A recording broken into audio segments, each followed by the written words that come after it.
guys, welcome to video 2 on Passé and Retiré.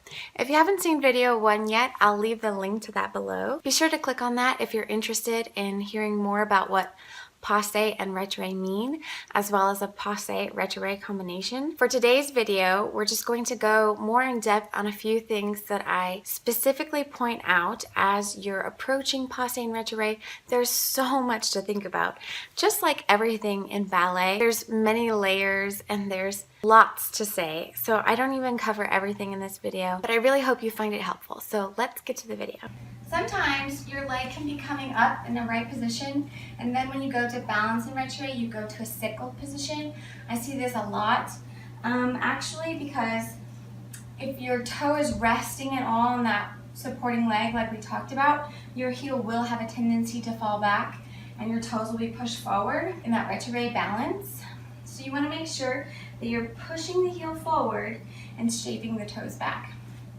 I had a huge problem with sickling when I first started ballet, and I didn't even have any realization or awareness that I was doing it. Some feet have a little bit more of a tendency to sickle if they're more flexible, so you just really have to look at yourself in a mirror. Look at yourself in retiré, look at yourself in coup de pied, and just see if you kind of have a tendency to relax this foot, or even if you're pointing it, have it more in a sickled position than in a nice shaped position. And then you can really be aware of that when you take it into class, that you need to focus on shaping your foot and maintaining that shape in any balance, passé, or turn. So, you know, I always talk about the circular energy, and retiré and passé are not exempt from this. There is a circular energy going on, especially in the rotation.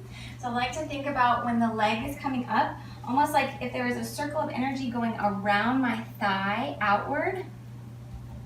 So if you could imagine a looping spiral, as I draw it up, I'm really feeling the rotation of that thigh down and back, up and down.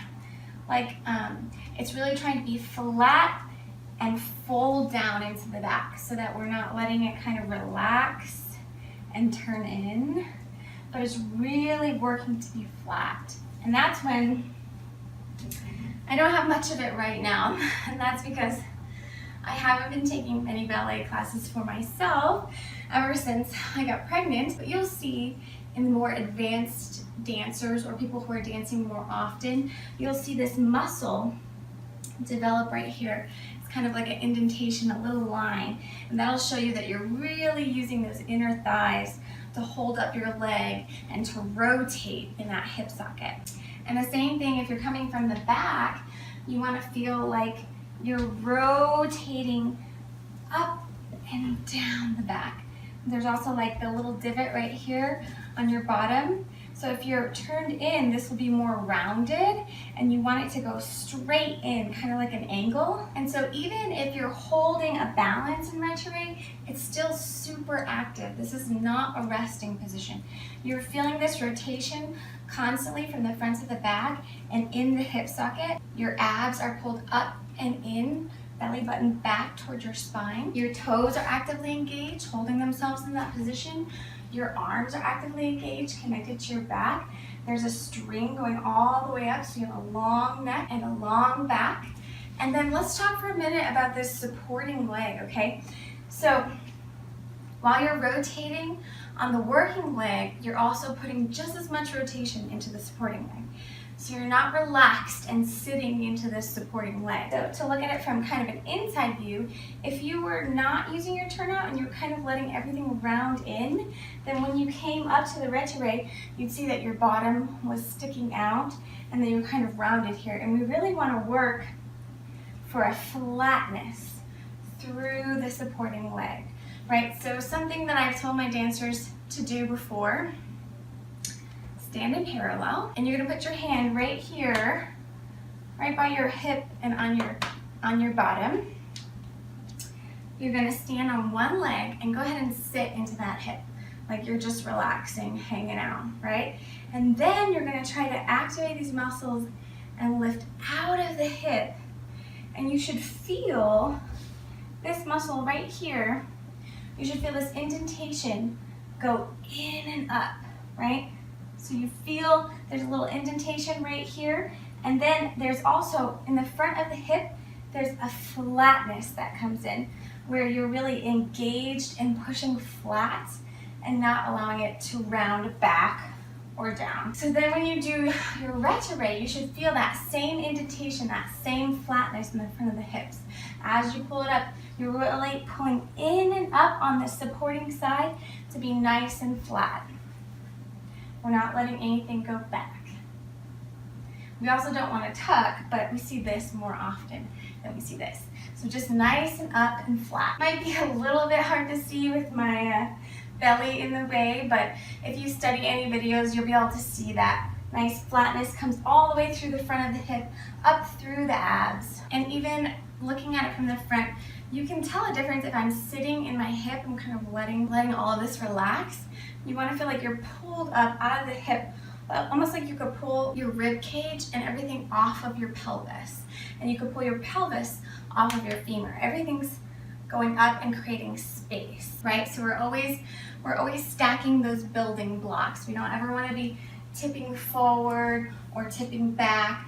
That's usually what we see when people are having trouble finding their balance, is because your building blocks aren't stacked on top of each other. Now, I feel like when you are finding your balance, I see a lot of students, and I remember myself, going up into the retiré position and then finagling with the balance for a really long time.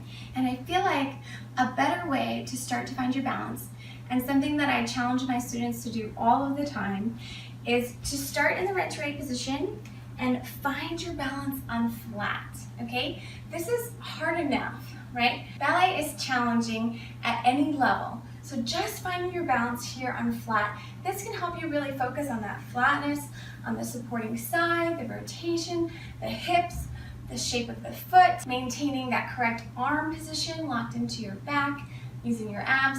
There's so many things to think about, right? So just find your balance on flat first, feel really comfortable, really locked in here, and then try to press to the relevé and see what happens.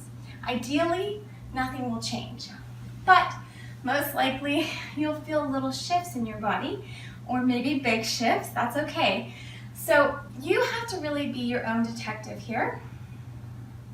And if you're falling away from your supporting leg, then you know that you need to shift your weight on top of your supporting leg more. So the next time you go up, you make sure to shift over a little bit. Whoop, or that's too far. So then you bring it in the middle.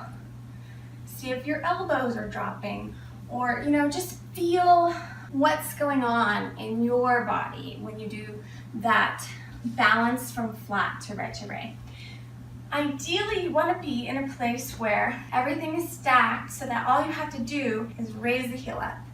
And I feel like that helps my students to feel a much more stable balance. So I challenge you to try that. I really hope that this was helpful for you.